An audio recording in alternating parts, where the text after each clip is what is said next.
Hello and welcome back, everybody. Oh Jesus, do you hear my voice? It's already going a bit like, yeah, hello and welcome back, everybody. I guess after this part I really should stop. But I was so pumped for this part, I just have to go on. I have to know what's happening. It's just, I need to. I ran to Olga. Do you see that too? Yes, of course. She replied as if strained. I need binoculars, or a spyglass. The camp leader stopped watching the faraway city for a moment and looked at me uncomprehendingly. Binoculars? Yes, go to the cybernetics club. There should be some. I darted off and rushed into the direction of the club's building. Electronic and Shurik were tinkering with something as usual and looked like they knew nothing about the weird stuff happening in the camp. I wonder what that cat robot girl is doing. That is the real question here. Binoculars, quick! I shouted, trying not to lose my breath. What is it? Haven't you seen it? Ah, damn, you're sitting here with your robots like owls. Do you have binoculars or a spyglass? I pronounced each word slowly like a caveman who had just learned how to speak. Can you calmly explain what this is all about? Hey, in this version, you don't have any right to talk to me like that, you bastard. No time to explain. Give me the binoculars and hurry to the square. The young cybernetics didn't keep arguing with me, and in a minute we were standing with the rest of the pioneers, as I used the binoculars to carefully examine the city which appeared from God knows where.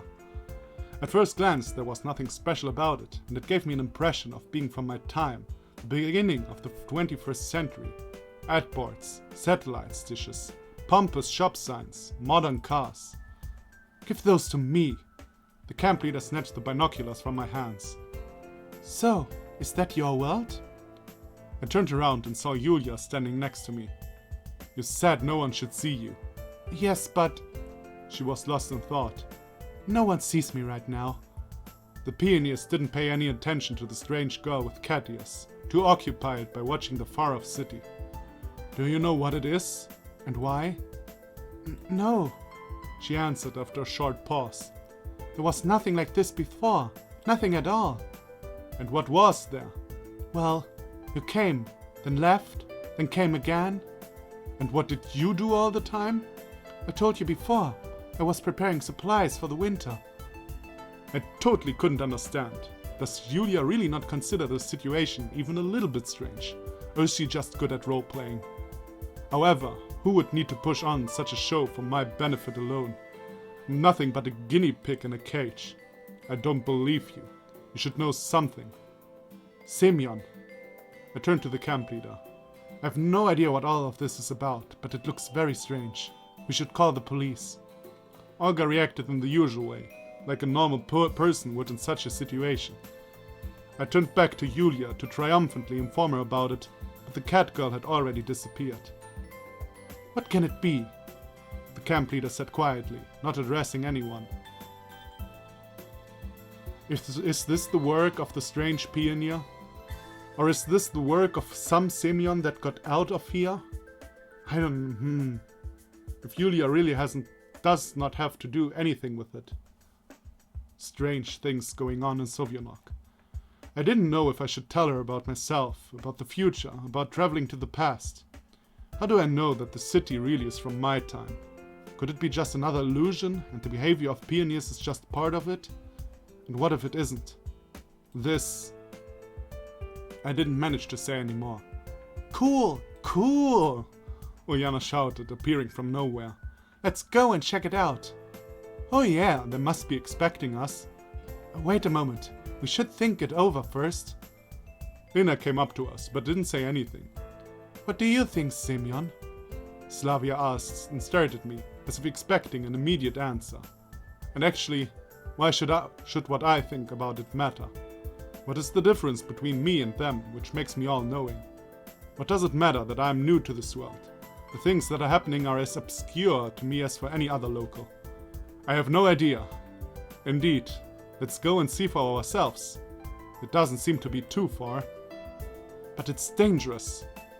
Isn't sitting here dangerous too? Lena said shyly. All the pioneers and the camp leader looked at her uncomprehendingly. Well, I mean, if that city has appeared so suddenly, then something else could happen too, and we...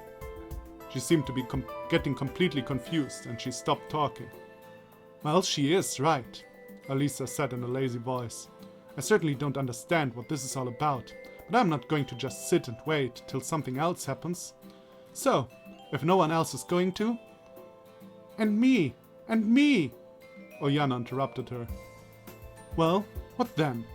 What if it is just an illusion? Then we don't lose anything.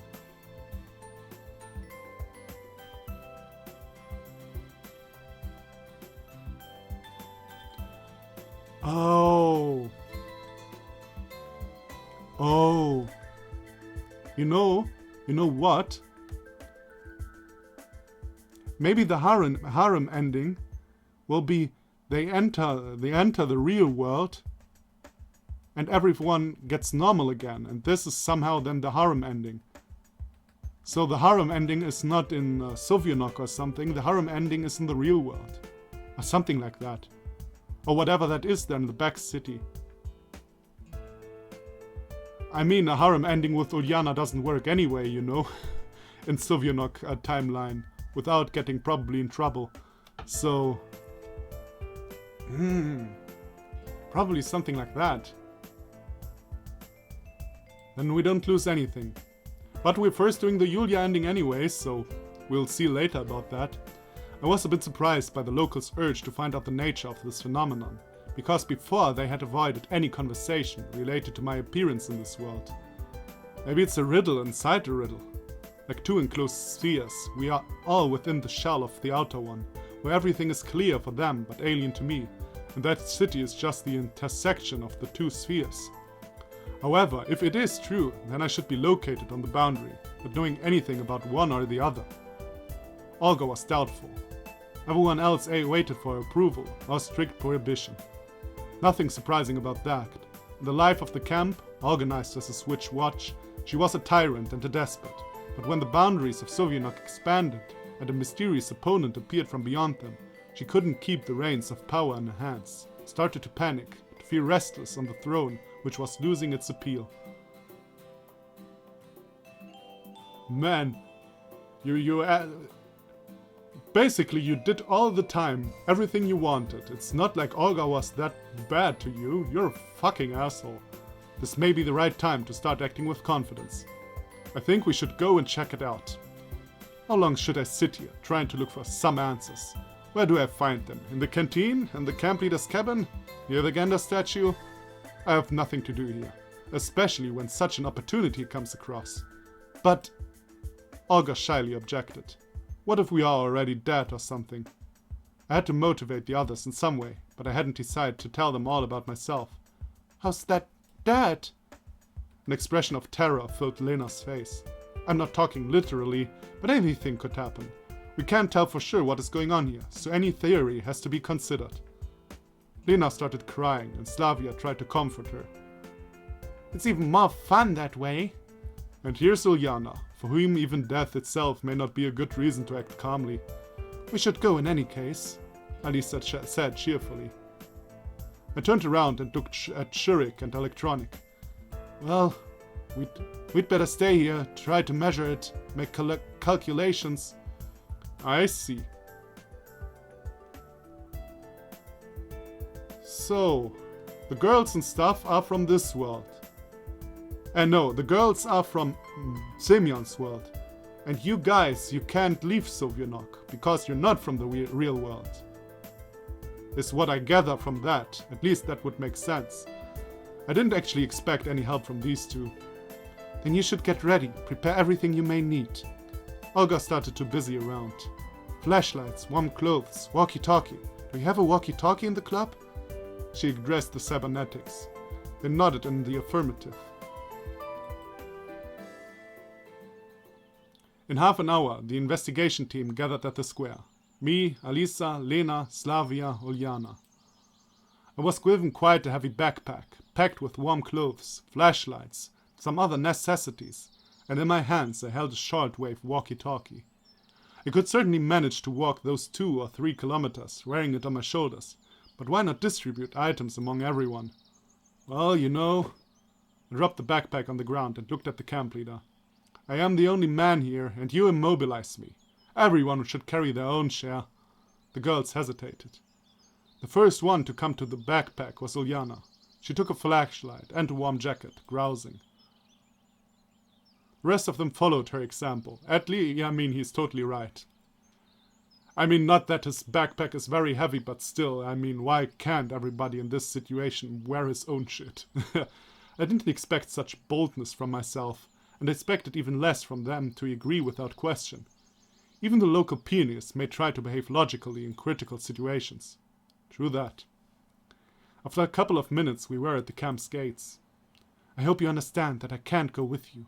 I have to look after the others and... It's alright, you don't need to explain. I didn't count on Olga's help, especially as there was some truth in her words. Good luck.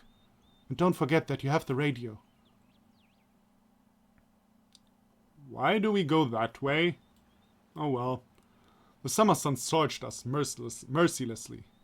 The warm sweat on the back seemed a kind of mockery. I would give it and all the flashlights and even the walkie-talkie away in exchange for the camp leader's Panama hat and a bottle of water. You don't have water with you? And why didn't anyone think of bringing a water flask? Yeah. Oh. There were less and less clothes on Elisa with every passing minute. Let's have a rest. I slowed down, shaded my eyes with my palm, and looked into the direction of the city, which was to the right of us. It didn't seem to be an inch closer. Why not head straight to it? Yulya sounded annoyed. How's that? Straight through the forest and fields? Yeah. I don't mind. Even that would be better than making detours. True that. It would be quicker to go by road. Look, it makes a turn there. Slavia tried to reason with her. Do as you wish. Elisa flopped down on the grass by the roadside. I'll take a break. We settled in the shade of a small bush near the power line. I took out the binoculars and looked at the city. The multi-storied buildings still shined in the distance. Why aren't we getting closer? Or is it the heat which is creating an optical illusion? A nearby bush rustled lightly. I turned around and saw a pair of cat ears sticking out of it. Wait, I'll be back in a moment. Having walked around the bushes, I gestured to Yulya to follow me, and only after making sure we had enough distance from others that they wouldn't see us did I speak. So, are you watching us? Well, of course, I am interested too. Ah, I see. And you surely don't know what awaits us there, do you? Surely don't, she smiled. And you have no idea why we don't get any closer to the city? Actually, I do, Yulya replied calmly. Why then? Because you can't leave this place. I sighed heavily as usual and leaned against the lone tree. Maybe it's the right time to tell me everything? She got lost in thought. It was different before. You came and then you left and then you came again. And even if you went out so far, it was all the same. And that city is your world. Why do you always refer to it as my world? Because it is not of this place. Yulya was exasperated. And what is this place? Can you be any clearer? I certainly wasn't mad at her. It seemed to me that the cat girl was hiding anything important, but she just did not understand the questions or did not know the answers. I don't know. All right, let's do it step by step. How long have you been here? Always. Always is too complex a definition for a human. Though you are probably not human. I was lost in thought. And what am I doing here? You were always here too. How is that possible? Did I duplicate myself? Because I don't remember anything like that. Well, it's you, and it's like, it's not you. There are many of you. And are you the only one? I am the only one. Yulya smiled amiably and waved her tail. One for all my perilous selves. Something like that. So are you like omnipotent? I didn't manage to find a better word for it. I don't know. Do you have any supernatural abilities? Can you fly, throw fireballs, or teleport? I can make supplies for the winter. What is that about? She answered in a serious tone. Let's consider that a no. And what is the purpose of all this? I don't know. If I was rather calm at first, then after all these I don't knows, I started to lose my temper. Yet again. Although I do understand that in that situation. You know? Semyon! I heard Slavia shouting. I turned around, and when I looked back at the place where Yulya was standing, she had already disappeared. There you go again. I gnashed my teeth and went back to the girls. We had been walking for several hours, but the city was still in the same place. It wasn't getting even a meter closer to or further away from us. So maybe my theory was wrong about getting into the real world? Oh, we'll see. I told you we should go straight to it. Shut up. I don't understand. Could it really be an illusion? Lena, who hadn't uttered a word before, said, No, even an illusion in a desert disappears if you get close enough to it. Probably. So what now? Alisa said, outraged. I'm sick and tired of this. Let's go back. Go if you want. Nobody's stopping you. Slavia snarled at her. Everyone looked at her in surprise. It was really strange to hear such things from the role model pioneer. Why are you always so unsatisfied with everything? You don't like it? Get your ass back. Give it to her. Slavia. Yay. Slavia still best girl. Yay. Like I asked you, Alisa said uncertainly. Well, she is right. Hey, you shut up on the other hand. Me not like you crazy. Lena cut into the conversation. I'm fed up with your whining. Ulyana got scared and hid behind me. Oh, you're just here to look better at someone else's expense. Sure, it's easier to stand out with me in the background. But trust me, you won't be able to stand after what I'll do to you now. Lena rushed at Alisa, but Slavia stood between them. Hell no, let me go first. What the fuck? Stop it. Ulyana yelled in tears. I had no idea what to do in such a situation, but I couldn't let them fight. Oh man, what the fuck is going on now? However, I didn't have to interfere. Yulya jumped out from nowhere, got between the girls and hissed in rage. It shouldn't be like this. This is not right. You must not act like that. It's not your purpose. What the fuck? Oh, the picture just jumped back to normal. The girls jumped back. Alisa squealed. Slavia adopted some kind of fighting position, and Lena was holding a knife which she had pulled from God knows where. That girl and knives! What is it with her and knives?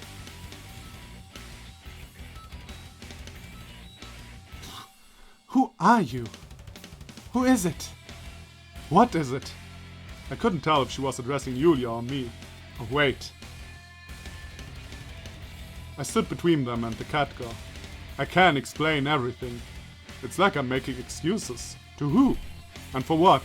She should explain everything. The girls relaxed a bit. Especially the one with the knife, that is not a good sign. Well, have you all heard of the legend of the cat girl? So this is... Yulya kept on hissing, but more quietly. She knows, Slavia said coldly. She knows what the city is. She knows everything. She knows nothing. I know nothing, Yulya confirmed. Did you ask her properly? Alisa stood up and cracked her knuckles. What the hell are you doing? Stop at once. First the bus, the camp, then you, then her. Now that damned city. I started yelling, gritting my teeth. Sparks probably flying from my eyes. Enough is enough. I've had it with the damn uncertainty. Either you explain what is happening here, or I won't move an inch from here. Kill me if you want, I don't care. Do you think I could put up with anything? That I would pretend that there is nothing happening, and I understand nothing, regardless what you do? I don't care. Everything has a limit. I finished my speech more calmly, having lost my breath from yelling. What the fuck was that? Ah, I see. I thought Lena stepped somebody. The blood hammered in my temples. The world became darker for one moment, then the next it painted itself with unimaginable colors. The girls looked at me with surprise, and even with fear. Yulya stopped hissing and again looked indifferent to everything around her. Alright, I declared and started to walk along the road in the direction of the city, which moved a step further away for every step I took. No one followed me. The sun started setting beyond the horizon, and the city, still visible in the east, was little by little being absorbed by the mist. I couldn't tell where it was really located, because the fields ahead were disrupted by forests, but its buildings still rose above them as the central element of the diorama. The city stood mute. I don't know, do British people say mute? Probably not. As if hovering over the world, looking down with silent reproach at my trivial attempts to reach it. According to my calculations, I had walked much more than 2 or 3 kilometers, which was theoretical distance to the city.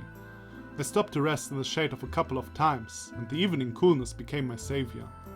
However, there could be no city at all, and I'm just running like a hamster in a wheel, feeling the exhaustions of the distance I covered, but with my destination somewhere outside the cage. I remembered yesterday's thoughts about the key hanging right under the ceiling. It would certainly be useful to me now. Maybe there are no answers at all. I'm too tired to even think about it. Plus, that enraged outburst with the girls. Ah, screw it. I sat down on the side of the road, raising a little dust from the ground, which covered me and made me cough. Tears filled my eyes. When I opened them again, Yulya stood before me. There seem to be advantages to being a cat. You move much faster than humans. Where are you going? She asked, paying no attention to my words. I am going right there. I waved a hand in the direction of the city. But why? Where are the others? I went back to the camp. I see. So why are you going there? Because. I got lost in thought. What else is there to do? What will happen if I just sit here? Nothing. That is what I mean. Yulya looked at me intently and sat beside me. I would like to help, she suddenly said in a quiet voice. Then help. I don't know how. Tell me about that city, about this world. Why am I here? How do I get back? I don't know. Well, I mean, it was always like that. You come to the camp in a bus, spend a week here, and then, regardless of the outcome, everything repeats. And there are many of you. They are all different. What do you mean different? Not like you. You are the only one like this. That's why I can talk to you, and the others just don't understand. What don't they understand? They disappear sometimes. Yulya kept talking, ignoring my question. That is the way things should be. I have no idea why, but they should. They do not return here after 7 days, but then new ones come, who are just like the previous ones. Everyone is the same in the beginning, almost the same. The differences come after some time, especially when they have understood that everything should repeat itself again and again. Does that mean I'm destined to walk in circles too? I don't know. This time it's different. Why does it all happen? Who are those others? She looked at me uncomprehendingly. But they are you. What do you mean, me? You and all those others. She groused, trying to find the right words. We are all the same. So are they clones of me or something? What are clones? Copies. Like 2 identical mushrooms you prepare for the winter. There are no 2 identical mushrooms, Yulya said seriously. Imagine that there are. Identical mushrooms. Maybe, I don't know. God, this is a nightmare. I put my hand on the knees and closed my eyes.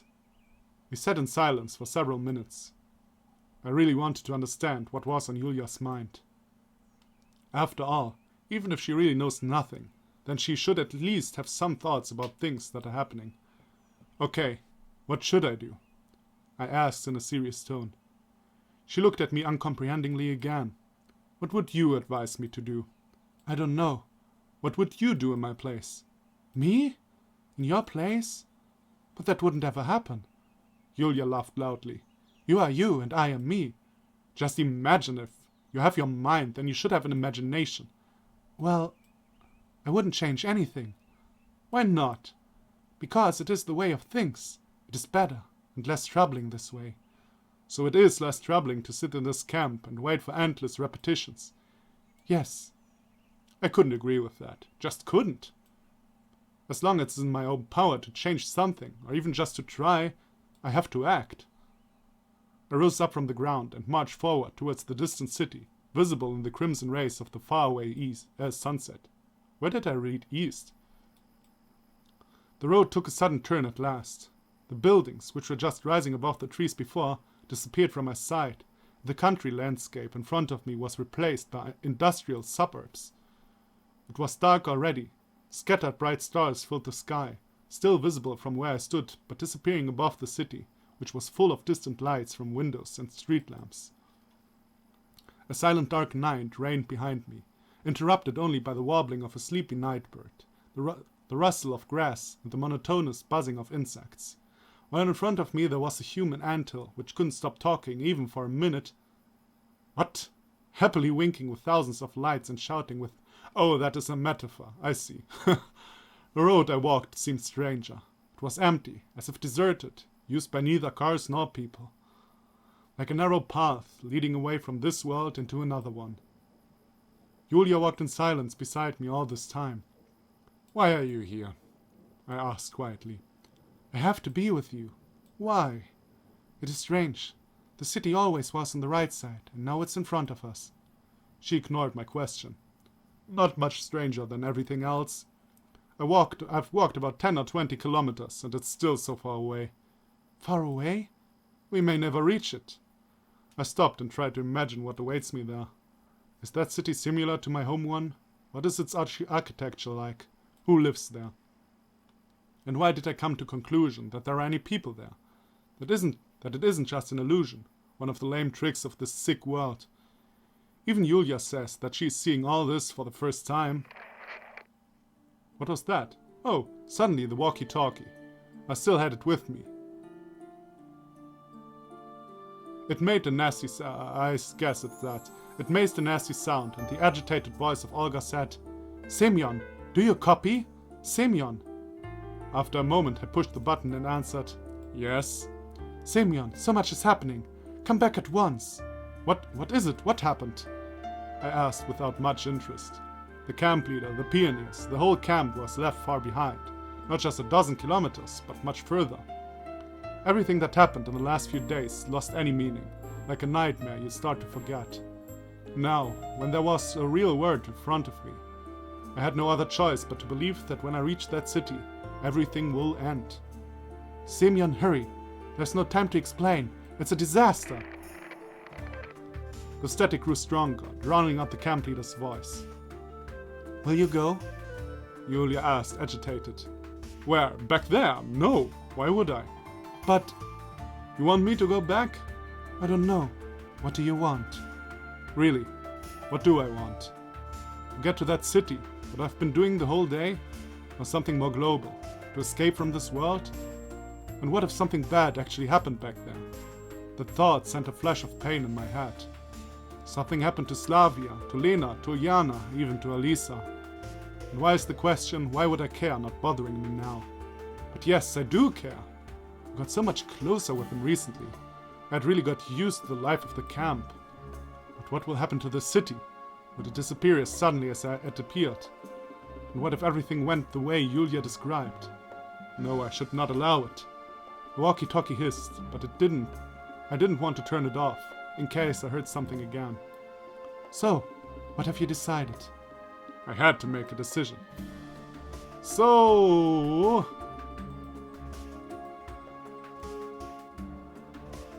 I have forgotten what was the true ending one again. I think go back is the Yulya ending. And keep going is the harem ending. But give me a sec, I'll look that up. Alright, it was indeed go back. That's good, I like that. Because, you know, I would have wondered. I mean, of course, the camp mattered. Why would you write something and then say in the end, it didn't actually matter. Concentrate on real life only. I mean, maybe that's the message of the game, concentrate more on real life, I don't know. But I like that he actually cares about the people. Still, I wonder why he did not say, oh, where did Lena get that knife from? But okay. Okay. I forced myself to speak. What? Yulya was surprised. Okay, let's go back. Weren't you expecting this answer? She smiled cunningly. No. Why do you think that? Because you always say that everything repeats itself after 7 days, and I can't get out of here. So we check it out. Oh, check it out. Shouldn't we check out that city for starters? It's up to you to decide. I looked at her intently. Something seemed to have changed in Yulya, but I couldn't understand what it was exactly. I have already decided, I mumbled. Then we should go. The cat girl made her ways across the field in the direction of the forest with confidence. Hey, wait, where are you going? It will take less time. Less time? The thoughts started spinning in my head furiously, merging into one, which probably wouldn't be a pleasant one. So all this time, I caught up with her in 2 strides and grabbed her tail. Did you know this all the time? That I could go straight here, without wandering for the whole day? Yulya hissed furiously and bared her teeth. I let go of her tail. No. I mean, I might have known, but you have nothing to do there. In that city? Yes. Why? I don't know. It shouldn't be that way. It's not right. I can't explain. I just know. I turned around and looked at the distant lights. I wonder, could things get any worse? It's not that everything is really bad right now, but what if the city doesn't disappear? And what is happening at the camp? What do Olga's words mean? Should I still hesitate if I have already decided what to do? All right, let's go. Excuse me. We walked through the forest almost all the way, crossing forest edges and fields just a few times. Yulya seemed extremely satisfied with something. Would you explain what is happening to you? Everything is just so unusual. Because it was not like this before. Everything repeated itself after 7 days. Yeah, I've heard it already. She just smiled in return. I wonder what happened back at the camp. Look! The camp gates were visible in the distance, beyond the trees. We started to walk faster. It was clear that something was wrong. Sovyanok seemed abandoned. I could assume that pioneers went to bed, but there were no lights except the street lamps. And why isn't Olga waiting for us here with a biohazard squad? She said on the radio that something happened. And what that was, we will find out next episode. Jesus, I'm evil. I am so evil today. So, also my throat. Jesus. It's probably not a good idea to pull an all-nighter. Today is really the first day I feel like 100%. Like 100%. And now my throat hurts. Probably because I talked all the time. But still, it's like you don't want to challenge fate. You know? So, thank you everybody for watching. Come back for the next part. And I'll see you then. Bye bye.